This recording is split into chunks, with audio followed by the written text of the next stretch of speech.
Have you ever struggled to find records on Ancestry.com? Well, it might be because you're not using the card catalog to its fullest. Today, we're going to change that. Howdy, I'm Devin Noel Lee with Family History Fanatics, where we love to help you climb your family tree and have a lot of fun along the way. If you're new here, be sure to check the links in the description for our free guides as well as other videos that will help you know how to use Ancestry better. So let's talk about the card catalog. Now, I don't remember actually using a card catalog except when I was in elementary school to look up books in the local library. But the card catalog on Ancestry functions pretty much the same way. It is a list of records from around the world that can help you document your ancestors. Well, why are you going to use the card catalog? Ancestry has a ton of search forms. Just use that. Well, that's what I thought when I was a baby genealogist. But the more records that Ancestry puts online, they can't always put your results in the search form, in the global search forms. Instead, if you will drill down to a specific collection, you can either browse them because they're not indexed, or you can search them and just be looking at that collection for that location and that time period. Because genealogy, after all, is about time and place. So the first thing we're going to do is we're going to get this one out of the way. We're going to type in your surname. Now, most often you go to the card catalog to look for collections and then look for a name.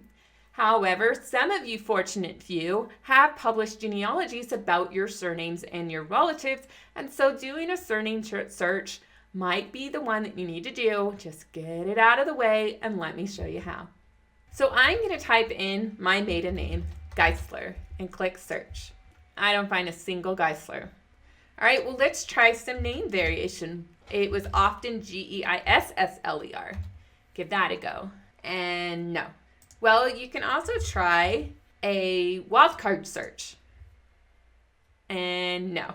My family just didn't write a lot of published histories and send them to a place where Ancestry could access them. So this is one of the reasons why I say don't look for people first. But let's actually look for a more successful last name. And let's try Townsend in honor of my Civil War ancestor that I've written about before. And here you can see a number of different entries. So there's the Townsend, Haggerty, Zimmerman, Baker, Parker, and Goddard families. I can click on that. And once again, this is not something that's going to show up in a search form, the global search form, that if we went to search all collections and then typed in the name Townsend, that's not going to work out too well in our search forms. But instead, we can click on this image and we can begin to read this 21-page document.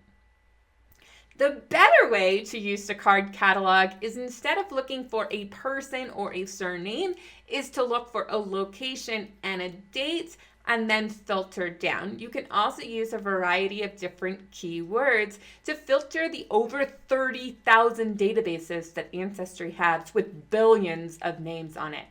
So to access the card catalog, we're going to click on search from any page on the website and click on card catalog. But wait. I know you want to jump into the card catalog, but I have to tell you this first. Before you go to the card catalog, have a question in mind. It's next to impossible to find something if you don't know what you're looking for, because, again, genealogy is about time and location. So know what it is your question is. When was Charles born? When did Frank serve in the military? Was Bob ever in the poorhouse or in a jail situation? Know your question and then dive into the card catalog. Once you're there, I actually recommend bypassing this stuff first. So I'm looking for a place in Louisiana, depending on where you're from, and I'm looking for Natchitoches. It's very similar to Nacogdoches here in Texas, but it's spelled slightly different and definitely said differently. So we're going to go to North America, or we can jump to the United States. Then we're going to scroll down and find Louisiana. So now we're going to go into the parish of Natchitoches. See? Quite a mouthful. It's actually a parish in Louisiana. If you were in other parts of the United States, it would be a county. So we're going to click on this parish. And unfortunately, Natchitoches only has one record collection. However, I can click into it, and there's several things I can do. Now, you can't search using the search form, and many of us want to fill in every detail that is here on this form, but I'm going to recommend that you don't. Now, I highly recommend you use keywords when you're looking for something. Maybe you're looking for a judge or a military officer or the county clerk. You could type that in here as a keyword. But watch what happens when I type in Robert Durr, both names. They do appear side by side on records, but Ancestry is telling me that it can't find it. So instead, I'm actually going to take off either the surname or the first name and repeat the search, and then we're going to actually find Robert Durr.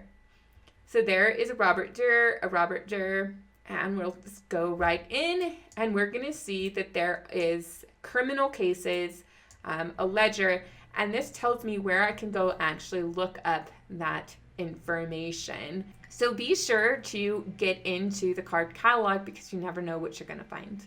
Now, let's say we can't find our records through the search forms. It's just not showing up.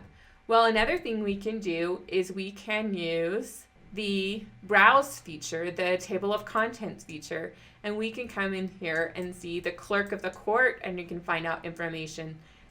So that's the first way to use the card catalog, the search. The next way is to go by categories. Not every collection is kept at the level that you think it should be, so searching by categories can be a lot of fun. We can look at newspapers and periodicals, and we can see a lot of great collections to explore, such as this collection, the U.S. American Protective League newsletters. You can click on that because how many of us would have thought to look for this? We have the information about it, and this is a browse-only collection, as you can see on the right here. So there is not a search form, and that's why searching by categories is pretty helpful because we never really would have found this collection had we not done it that way. So we can then click into the browse images, and now we can see this newsletter, the Bulletin of News and Better Methods issued by the American Protective League.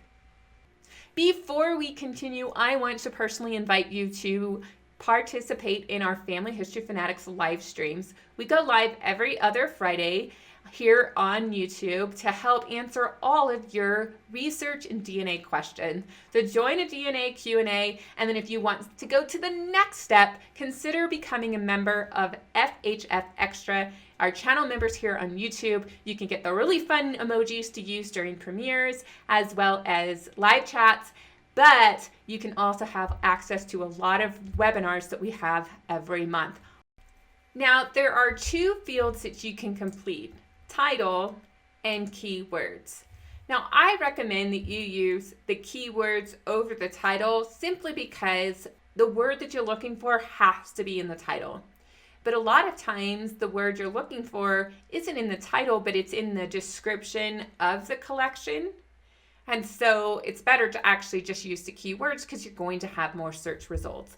So you can type in a lot of different search terms. So let's type in slave and see what comes up. You have South African slaves and free blacks records, something from Brazil, something the slave emancipation records from Washington, D.C., something more specific in Mississippi. There's a lot of great collections here that you can explore by just typing in that keyword, and then you can filter by location or by category. Another term to give a try is narratives. I like narratives because they're really about personal account and eyewitnesses of people from a specific time and location. So here's narratives of early Carolina from 1650 to 1780. You can do a search form, but then you can also click on the browse feature and kind of read it as if you were reading chapters of a book. And you can get a brief description of the province of Carolina from 1666 And now you can find some historical context to both understand the record collection availability for Carolina in 1666, but you can also use that to help write your family stories. Now, another cool thing to do on the card catalog is, if you're just curious one day, is to scroll through and look at what was new. There's Borheim, Germany deaths, Westminster, London nonconformist baptism records. That's really helpful. Dakota naturalization records, and on and on and on. This is where you can find out what Ancestry has been releasing. Now, there is another collection that's part of the card catalog, but you can't find it on the card catalog page. And that's the special collections that Ancestry has curated. To access that, you need to actually go to Search All Collections. And then on the right, you need to, not this special collections, that's not to be confused with these special collections. So for African American collections, American Indian, the Jewish family history, New York State records, and Quaker collection. Make sure that you come down here, even though it would be really nice if it was over on the card catalog page. I keep searching and I'm not finding those special collections for those groups if that would pertain to you. Yeah, they're not showing up here. Now that you have found your records, you need to stop. Because you need to actually go read the collection record page. I can't tell you the number of times when I first got my Ancestry subscription and I skipped this step, and I spent so much time looking for my relatives only to find out that the years that I needed were not part of that collection. Don't do that. Don't stress yourself out. Don't get mad at Ancestry thinking they don't have your records for your ancestors. Read the collection page, because they might also have some search strategies that you hadn't thought of to help you access that collection better. So after you've done that, then you can go search. And once you have searched and discovered an ancestor, then you need to save that document to the family tree. You know, sometimes it's really easy. You find the record and there's a button that says save to the tree or save to your source box. The other thing, you might have to actually copy the URL and then go to your tree and add an extra event. And that's a discussion for another day and another time. But the most important thing is to save what you found to your family tree. Now, if you want to be a fantastic genealogist, don't just leave your information on the Ancestry member tree. Go get those URLs and the source citations and put them into a genealogy software program, or go put them on other trees like Family Search, WikiTree, and the like. Because the more places you have your tree and the more documentation you share with others, inviting them to check out the actual record on Ancestry, the better and more accurate your research becomes, and the more people stop making huge mistakes, because you found a record that someone else hadn't discovered before. So dive into the card catalog and then let me know what you found. I can't wait to talk to you all about the cool discoveries on Ancestry. If you want some more tips and tricks on how to use Ancestry.com, be sure you check out the video up here. And if you're ready for something new, try this video right here. Did I say right way? I meant better.